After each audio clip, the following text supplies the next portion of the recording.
출애굽기 23장 4절에서 5절까지의 말씀입니다. 출애굽기 23장 4절에서 5절까지의 말씀, 여러분들을 대표해 제가 읽도록 하겠습니다. 출애굽기 23장 4절 말씀부터 제가 읽도록 하겠습니다. 내가 만일 원수의 길 잃은 소나 나귀를 보거든 반드시 그 사람에게로 돌릴지며, 내가 만일 너를 미워하는 자의 나귀가 짐을 싣고 엎드려짐을 보거든 그것을 버려두지 말고 그것을 도와 그 짐을 부릴지니라. 아멘. 오늘 이 시간 우리는 퍼져 나가야 하는 것이라는 제목을 갖고 오늘 우리가 읽은 하나님의 말씀 함께 나누는 시간 갖도록 하겠습니다. 하나님은 계속해서 이스라엘 백성들에게 지켜야 할 법규, 즉 지키지 않으면 징벌적인 심판이 내려올 수도 있는 이 명령을 계속해서 가르쳐 주고 계십니다. 그리고 특히 오늘 본문인 출애굽기 23장 전반부에서 하나님은 우리가 원수를 대할 때 어떠한 삶의 모습을 갖추고 살아가야 하는지에 대해서 가르쳐 주고 있으십니다. 그렇다면 우리는 이 원수 주변의 것들을 어떻게 대하며 살아가야 하는지, 그리고 원수들에 대한 어떤 마음을 가지고 있어야 하는지 오늘 본문 말씀 한 절 한 절 찾아보며 함께 알아보는 시간 갖도록 하겠습니다. 먼저 본문 4절 말씀에서 성경 이렇게 말하고 있습니다. 내가 만일 내 원수의 길 잃은 소나 나귀를 보거든 반드시 그 사람에게로 돌릴지며. 오늘 본문 말씀에서 하나님은요, 원수가 어려운 상황에 맞닥뜨렸을 때 우리가 그 원수를 향해 어떤 삶의 태도를 취해야 하는지에 대해 설명해 주고 계십니다. 그리고 하나님은 가장 먼저 무엇이라고 말씀하고 계시냐? 만약 원수의 길 잃은 소나 양을 원수보다 내가 먼저 발견한다면 그 모든 것들을 어떻게 대해야 하는지, 원수의 가축을 내가 어떻게 취급해야 하는지에 대해서 먼저 가르쳐 주고 계신다라는 것입니다. 여러분, 원수는요, 내가 정말 미워하는 사람입니다. 왜냐? 그 사람에게 특별한 피해를 끼쳤거나 아니면 그 사람이 나를 일방적으로 미워하는 그러한 일들이 그 앞서서 있었기 때문이라는 것이죠. 즉, 내가 원수된 사람들에게 피해를 보았기 때문에 내가 그 사람들을 미워하고 그 사람들을 원수로 취급할 수밖에 없다라는 것입니다. 그런데요, 내가 원수를 미워한다면 그 원수가 키우는 소나 양 같은 가축을 어떻게 대하겠습니까? 그 원수의 손을 떠난 소나 양을 만났을 때 우리가 몇 가지 생각을 할 수 있지 않을까요? 내가 저 소나 양을 훔치거나 내가 저 소나 양을 죽임으로 인해서 원수에게 피해를 주면 내 마음이 조금 시원함을 갖지 않을까? 또는 내가 저 원수의 가축들의 손을 대지 않더라도 주변에 있는 야생 짐승들이 저 원수의 가축을 죽여줬으면 좋겠다.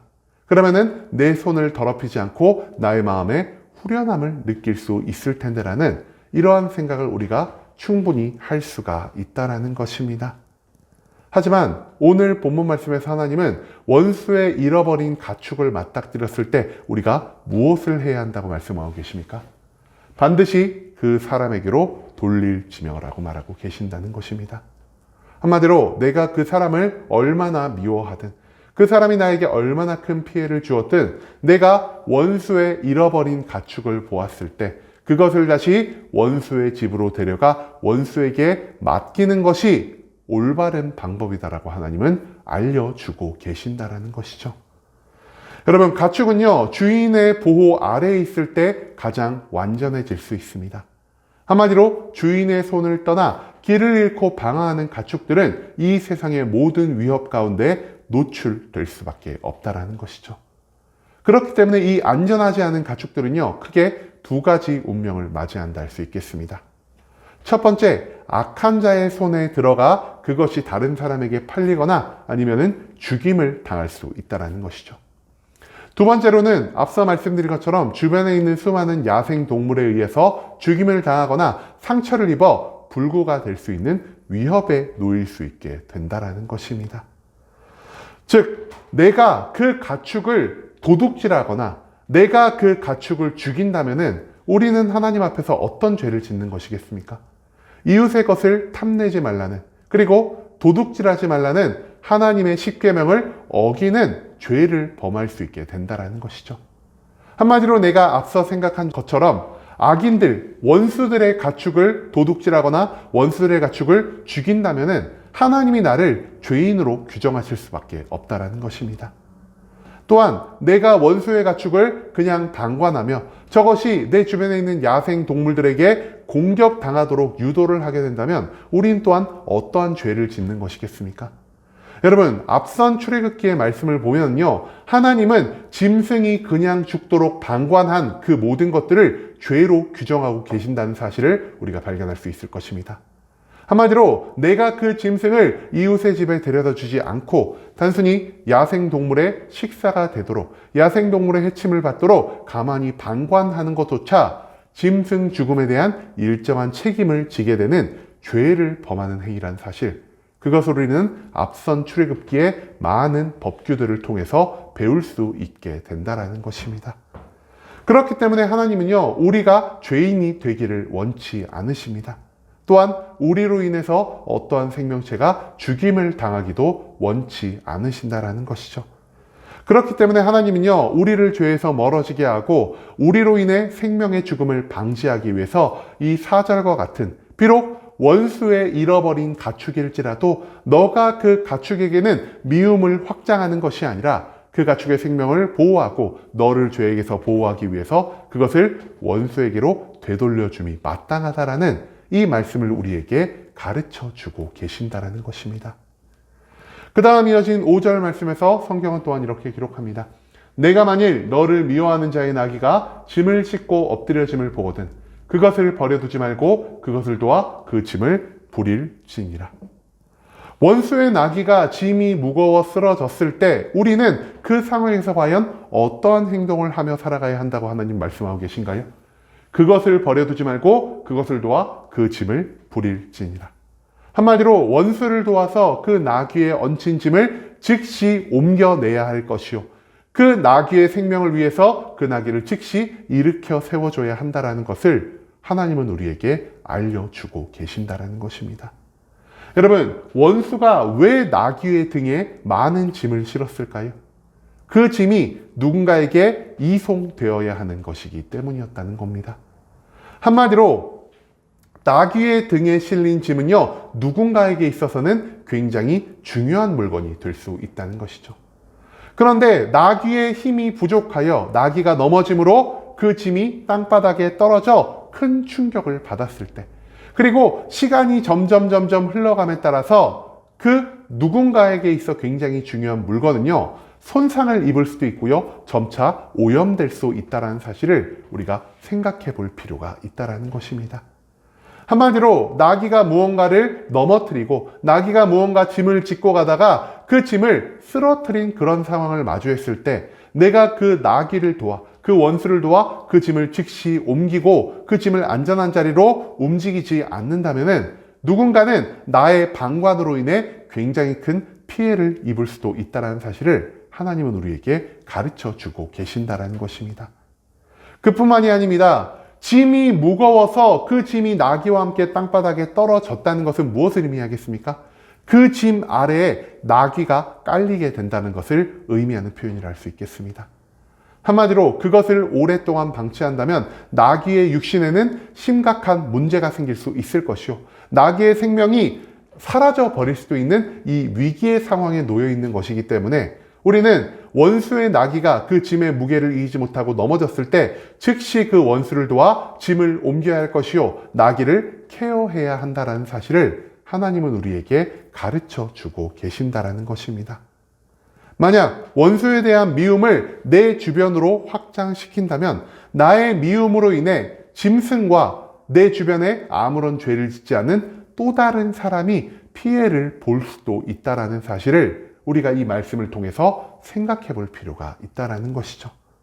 내가 원수를 미워하는 그 감정까지는 온전히 조절할 수 없어도 그 마음이 확장되어 타인에게 그리고 또 다른 생명에게 피해를 주는 일을 막으려 하시는 하나님의 모습, 그리고 하나님 백성들의 삶을 우리가 이 5절 말씀을 통해서 배울 수 있게 된다라는 것입니다.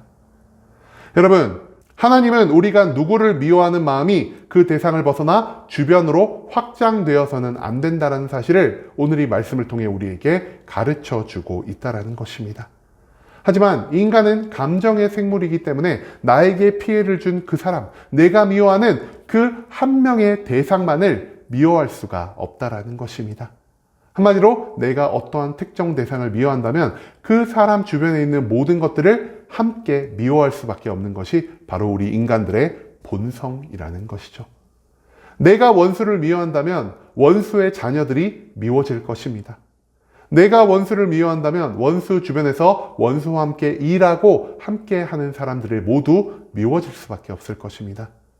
내가 원수를 미워한다면 원수가 키우는 모든 가축들을 미워할 수밖에 없는 것이 바로 우리 인간들의 악한 본성이라는 것이죠. 하지만 내가 그 원수를 미워한다라고 하여서 원수 주변에 나와 연관없는 모든 것들을 함께 미워하는 것이 과연 옳은 일이라고 할 수 있겠습니까? 그렇기 때문에 하나님은 말씀하십니다. 내가 원수를 미워함으로 인해 원수 주변의 모든 것들을 미워한다면 그 미워함으로 인해 나는 또 다른 사람들의 원수가 될 수도 있다라는 것을 말입니다. 그렇기 때문에 이런 미움이 퍼져나가는 것을 막기 위해서 하나님은 오늘 말씀을 통해 우리에게 명령하고 계신다라는 것이죠. 원수에 대한 미움을 그 주변으로 확장함을 통해 그리고 원수에 대한 불행을 악용함으로 인해서 내 주변에 또 다른 악을 양산하지 말라는 하나님의 명령을 우리가 오늘 본문 전체의 말씀 가운데에서 찾아낼 필요가 있다는 것입니다. 하나님은요, 오히려 우리에게 원수 주변에 있는 모든 사람들, 모든 가축들에게 선행을 베풀며 살아갈 것을 요청하고 계십니다.